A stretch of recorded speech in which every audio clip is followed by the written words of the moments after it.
আসসালামু আলাইকুম। আশা করি সকলে খুব ভালো আছেন, সুস্থ আছেন। ধারাবাহিকভাবে আজকে আমরা অ্যারাবিক এবং ইংলিশের কম্বিনেশন যে সমন্বয় সেই ক্লাসটি নিব।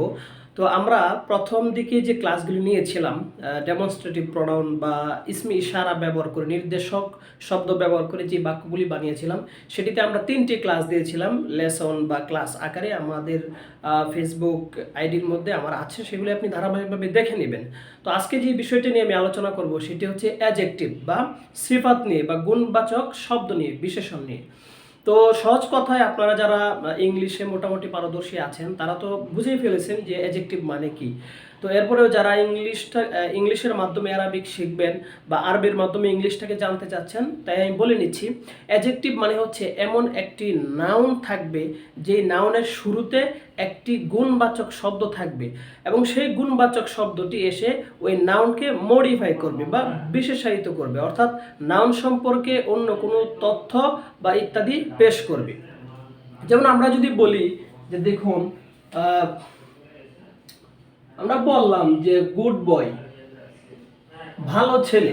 তো এখানে এই বয়টি হচ্ছে মূলত নাউন বা একটি শব্দ, আর গুড হচ্ছে মূলত অ্যাডজেক্টিভ, ভালো। অর্থাৎ আমি বললাম যে নাউন সম্পর্কে যখন একটি শব্দ নাউনের আগে এসে অতিরিক্ত কোনো তথ্য দিবে বা কোনো গুণ বোঝাবে তখন সেটাকে আমরা অ্যাডজেক্টিভ বলবো। তাহলে আমি শুধু যদি এখানে বলি যে বয়, তো বয় বলতে একটি ছেলে, তো আমি যখন এর শুরুতে বলবো যে গুড বয়, ভালো ছেলে, তখন আপনি বুঝতে পারলেন কি যে ছেলে সেটা কেমন, ভালো ছেলে। আবার যদি আমি বলি দেখুন যে গুড গার্ল, গুড গার্ল, তাহলে এখানে যদি শুধু বলি যে গার্ল, মেয়ে, তাহলে সেটা কেমন মেয়ে সেটা তো বোঝা যাচ্ছে না। তো মেয়েকে আমি একটি শব্দের মাধ্যমে তার একটি প্রশংসা করছি বা তার একটি কোয়ালিটি বোঝাচ্ছি, এই জন্য বললাম যে গুড গার্ল। তাহলে বাংলা এবং ইংলিশে বিষয়টা কিন্তু মোটামুটি মিল আছে।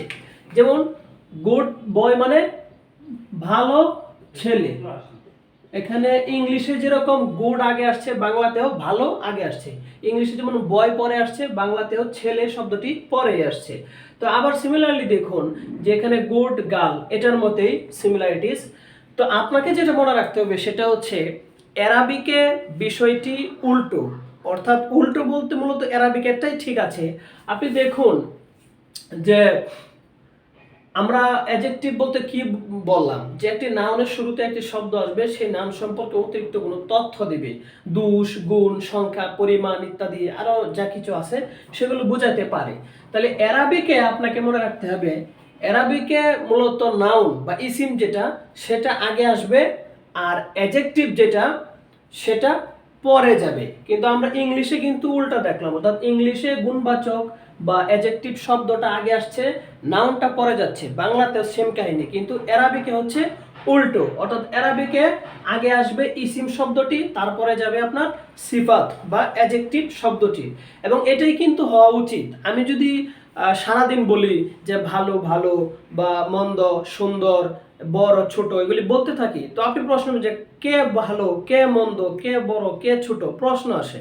তাহলে অ্যারাবিকে হচ্ছে আপনি দেখুন যে আমি বললাম যে রজুলুন সালিহুন, অর্থাৎ ভালো লুক বা নেক লুক বা জেন্টালম্যান যেটাই বলেন, ভদ্রলোক বলতে পারেন। তাহলে এখানে এই যে রজুলুন শব্দটি আগে আসছে, রজুলুন অর্থ হচ্ছে একজন ব্যক্তি, এই যে এখানে লেখা আছে রজুলুন মানে একজন পুরুষ বা ব্যক্তি।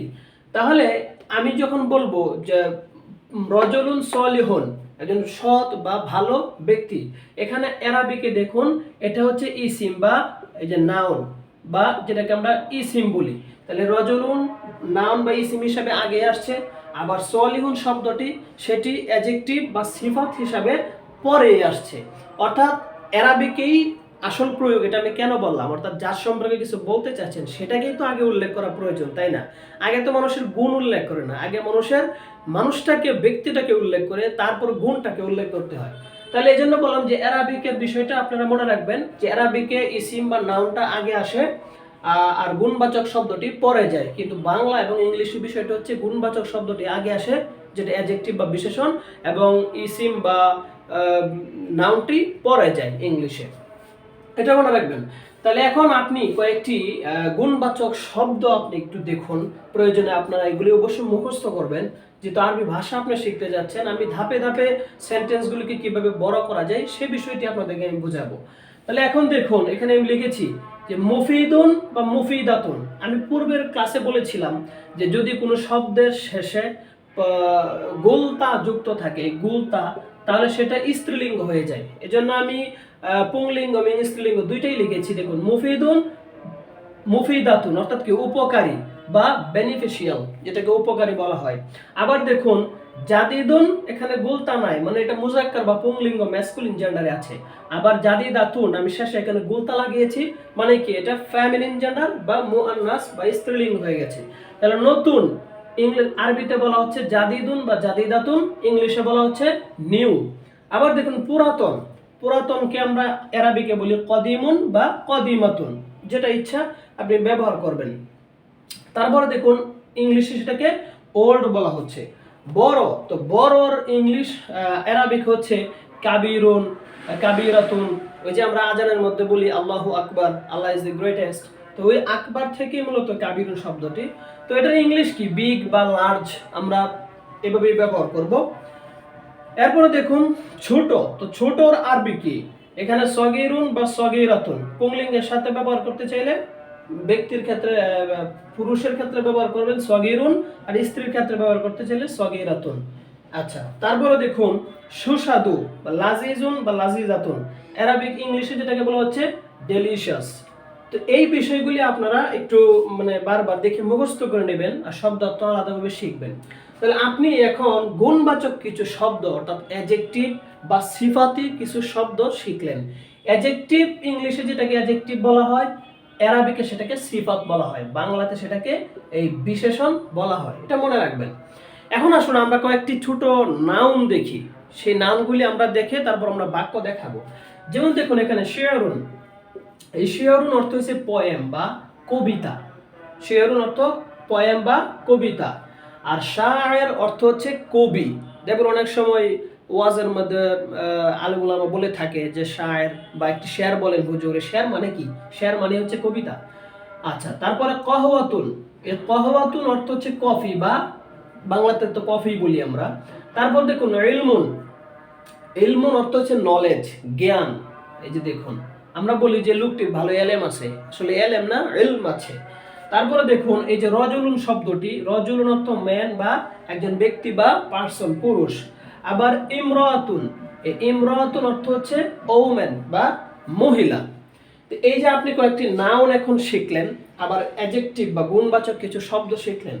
এখন আপনাকে একটা বিষয় মনে রাখতে হবে যে বাক্য বানাবার ক্ষেত্রে এটা খুবই গুরুত্বপূর্ণ যে আরবিকে যখন আপনি অ্যাডজেক্টিভ বা সিফাত ব্যবহার করবেন, সেক্ষেত্রে আপনি মনে রাখবেন যে যার সম্পর্কে কিছু ভালো বা মন্দ বলা হচ্ছে সেটাকে আমরা মাউসুফ বলবো, মাউসুফ, মাউসুফ অর্থাৎ যার সম্পর্কে আপনি ইংলিশে যেরকম ইংলিশে যেরকম নাউনের সম্পর্কে আমরা কিছু বলি সেটাকে নাউন বলা হচ্ছে, তো আরবিকে আপনি যার সম্পর্কে ভালো মন্দ কিছু একটা তথ্য দিবেন, যাকে দিবেন যার সম্পর্কে, সেটাকে মাউসুফ বলা হয়। মাউসুফ মানে যাকে বিশেষায়িত করা হচ্ছে, আর যা কিছু ভালো মন্দ বলা হবে সেটাকে বলা হচ্ছে এই সিফত। এখন আপনি দেখুন এখানে বললাম যে ইলমুন মুফিদুন, উপকারী জ্ঞান। জ্ঞান তো উপকারীও আছে অপকারীও আছে। জ্ঞান চুরির জ্ঞান এটা তো উপকারী জ্ঞান না, ডাকাতির জ্ঞান এটা তো উপকারী জ্ঞান না, এটা জাতির জন্য ক্ষতিকর। তাইলে এখন এখানে লিখেছি ইলমুন মুফিদুন, উপকারী জ্ঞান বা বেনিফিশিয়াল নলেজ। তাহলে এখানে আপনি দেখবেন এই ইলমুন শব্দটি হবে মূলত এই যে মাউসুফ অর্থাৎ ইলম, কেমন ইলম সেটা, কেমন জ্ঞান, উপকারী। তাহলে মুফিদুন শব্দটি হচ্ছে সিফাত আর ইলমুন শব্দটি হবে মাউসুফ। এই বিষয়টা আপনি মনে রাখবেন, তাহলে যে কোনো জায়গায় প্রয়োগ করতে পারবেন। এখন আসুন একটি খুবই গুরুত্বপূর্ণ বিষয়, এটা মনে রাখা জরুরি, না হলে আরবিকে অনেক সময় বাক্য আপনি চিহ্নিত করতে পারবেন না। অর্থাৎ আমি বলতে চাই আরবিকে যদি অ্যাডজেক্টিভ বা সিফাত মাউসুফের ব্যবহার আপনি করতে চান, তাহলে যেই দুটি শব্দ বা একটি মাউসুফ বা নাউনের একাধিক অ্যাডজেক্টিভ থাকতে পারে, তাহলে আপনাকে অবশ্যই যেটা মনে রাখতে হবে সেটা হচ্ছে আরবিকে যেটা মাউসুফ হবে, এই মাউসুফ এর সাথে তার যে সিফাতি শব্দটা আপনি আনবেন ওইটার কমপক্ষে এই দুইটার মধ্যে চারটা বিষয়ে মিল থাকতে হবে। অর্থাৎ মাউসুফ যদি এক বচন হয়, এই যে এখানে আমি আগে দেখিয়েছি যে ইলমুন শব্দটি মাউসুফ আর মুফিদুন শব্দটি সিফাত, তাহলে এই দুইটির মধ্যে যখন অ্যাডজেক্টিভ বা সিফাত এবং মৌসুফের ব্যবহার করতে হবে তখন সেখানে চারটি বিষয়, কমপক্ষে চারটি বিষয় মিল থাকতে হবে। সেটা হচ্ছে এখানে মাউসুফ যদি এক বচন হয় তাহলে সিফাতও এক বচন হবে। এখানে দেখুন ইলমুন শব্দটি এক বচন, এর বহুবচন হচ্ছে উলুমুন। মুফিদুন শব্দটিও এক বচন, একটা বিষয় গেল। অর্থাৎ মাউসুফ এক বচন হলে সিফাতও এক বচন হবে। আবার একটি বিষয় হচ্ছে যদি মাউসুফের যে আরাব থাকবে সিফাতেরও সেই আরাব থাকবে। আপনি বলবেন যে এ আরাব মানে কি? এ আরাব মানে হচ্ছে আপনি একটি শব্দের উপরে জবর দিবেন, জেদ দিবেন না পেশ দিবেন, বা দুই জবর দুই জের দুই পেশ যাই দিবেন, এর বাইরে তো কিছু নাই। তো এই যে আপনি জবর জের পেশ বা দুই জবর দুই জের দুই পেশ দিচ্ছেন, এটাকে অ্যারাবিক ল্যাঙ্গুয়েজের পরিভাষায় এ আরাব বলা হয়। এটা বলা হয় এ আরাব, অর্থাৎ জবর জের পেশ কিভাবে দিবেন সেটাকে এ আরাব বলা হয়। তাহলে আমি বলতে চাইলাম, প্রথমে বলেছিলাম যে মাউসুফ যদি এক বচন হয় সিফাতও এক বচন হবে। এখানে দুইটি শব্দে এক বচন। আবার মাউসুফ যে আরাব হবে, অর্থাৎ মাউসুফের মধ্যে যদি দুই জবর দুই জের দুই পেশ থাকে তাহলে সিফাতের মধ্যেও সেই দুই জবর দুই জের বা দুই পেশ থাকতে হবে। মাউসুফের মধ্যে যদি শুধু জের থাকে সিফাতের মধ্যেও জের থাকবে, মাউসুফের মধ্যে জবর থাকলে সিফাতের মধ্যেও জবর থাকবে। তাহলে এখানে দেখুন আরাবের বিষয়টা মিল আছে। যেমন ইলমুন, এখানে মিমের উপরে দুইটি পেশ আছে, আবার যে মুফিদুন এই দালের উপরেও দুইটি পেশ আছে। তার মানে আমরা দুইটি অলরেডি মিল পেয়ে গেলাম। তৃতীয় হচ্ছে মাউসুফ যদি মুজাক্কার হয় অর্থাৎ ম্যাসকুলিন বা পুংলিঙ্গ হয় তাহলে সিফাত বা গুণবাচক শব্দটি সেটাও পুংলিঙ্গ হবে। আবার মাউসুফ যদি স্ত্রীলিঙ্গ হয় তাহলে সিফাতটাও স্ত্রীলিঙ্গ হবে। আপনি এখানে দেখুন যে ইলমুন শব্দটির শেষে তা নেই, তার মানে এটা কি পুংলিঙ্গ। আবার মুফিদুন শব্দের শেষে তা নাই, তার মানে কি এটাও পুংলিঙ্গ। তাহলে তিনটা বিষয় আমরা মিল পেলাম। একটা হচ্ছে উভয় শব্দটি আপনার এক বচন হয়েছে, বহু বচন হয়নি।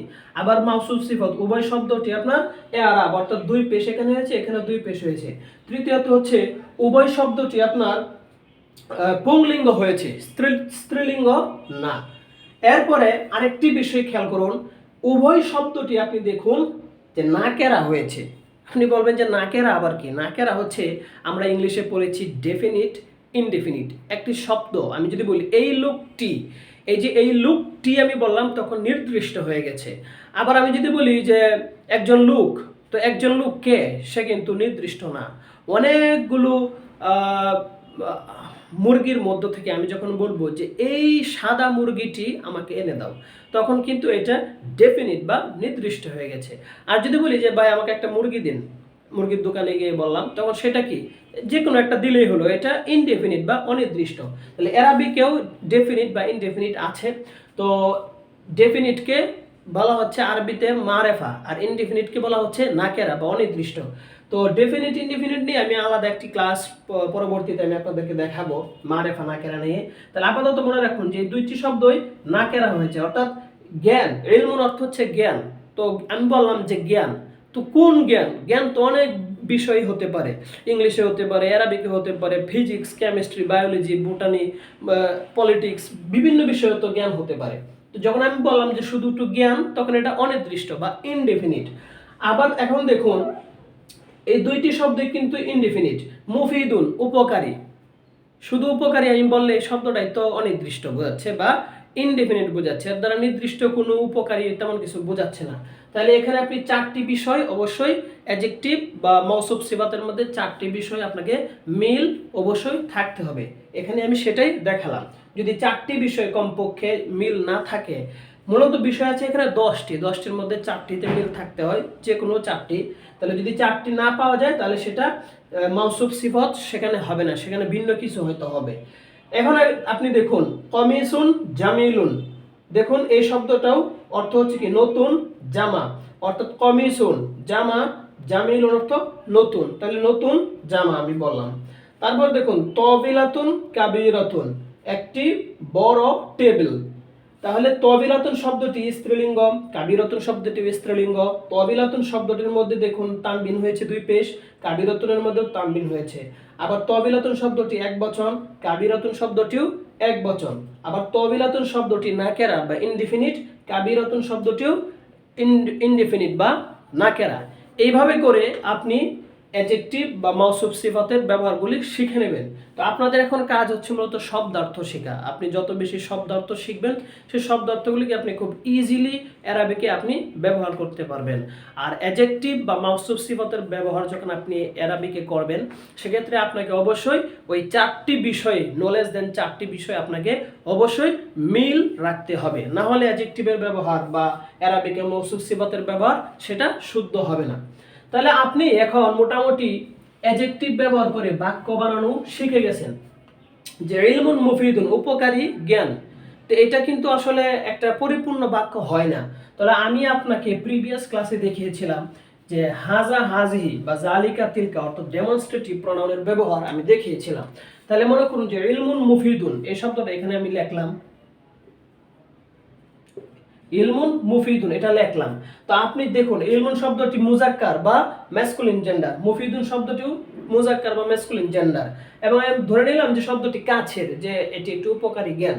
তাহলে আপনি এখানে শুরুতে ডেমনস্ট্রেটিভ প্রনাউন বা ইসমে ইশারা ব্যবহার করতে পারেন যে হাজা ইলমুন মুফিদুন, এটি হচ্ছে উপকারী জ্ঞান। তাহলে এখন এটি একটি পূর্ণাঙ্গ বাক্য হয়ে গেল। আবার আপনি ডেমনস্ট্রেটিভ প্রনাউন ব্যবহার করলেন যে এই বাক্যটি দেখুন যে তবিলাতুন জামিলাতুন, লিখি যে সুন্দর টেবিল। তো এই যে সুন্দর টেবিল আপনি বললেন, কিন্তু এটা কিন্তু একটি পূর্ণাঙ্গ বাক্য হলো না। সুন্দর টেবিল কি, আমি তো এটা দ্বারা কিছু বুঝলাম না। সুন্দর টেবিল কি হয়েছে বা কোনটা, প্রশ্ন আসে। তাহলে আপনি শুরুতে আপনি মনে করেন যে এটি আসলে দূরবর্তী, যে ওইটি একটি সুন্দর টেবিল, তাহলে আপনি এর শুরুতে ডেমনস্ট্রেটিভ বা ইসমে ইশারা হিসাবে আপনি তিলকা আনতে পারেন যে তিলকা তবিলাতুন জামিলাতুন, ওইটি একটি সুন্দর টেবিল। তাহলে এইভাবে করে আপনি ডেমনস্ট্রেটিভ প্রনাউনটিকে, এই ইসমে ইশারাটিকে আপনি মৌসুফ সিফাতের শুরুতে এনে আপনি বাক্য বানাতে পারবেন। আপনি যত বেশি প্র্যাকটিস করবেন, আপনি যত বেশি আপনার চর্চা চালিয়ে যাবেন, তত বেশি এই বিষয়টাতে আপনি সমৃদ্ধি লাভ করবেন। এই জন্য মূলত আমি প্রথমে ডেমনস্ট্রেটিভ প্রনাউন বা ইসমে ইশারাগুলিকে আগে বুঝিয়েছি। যারা আগের ক্লাসগুলি দেখেননি, আপনারা আগের ক্লাসগুলি দেখবেন। যদি বুঝতে কোনো সমস্যা হয় তাহলে অবশ্যই আপনি কমেন্ট করে সেটাকে জানাবেন। ভিডিওটি ভালো লাগলে একটি সুন্দর কমেন্ট করবেন, কারণ আপনার একটি কমেন্টে আমি আরেকটি ক্লাস আপলোড দিতে উৎসাহ পাই। আর ভিডিওটি শেয়ার বা আপনি সেভ করে রাখতে পারেন। এই বিষয়গুলি আপনি যখন ইচ্ছা তখনই দেখতে পারবেন। সকলে ভালো থাকবেন। ধন্যবাদ সবাইকে। আল্লাহ হাফেজ।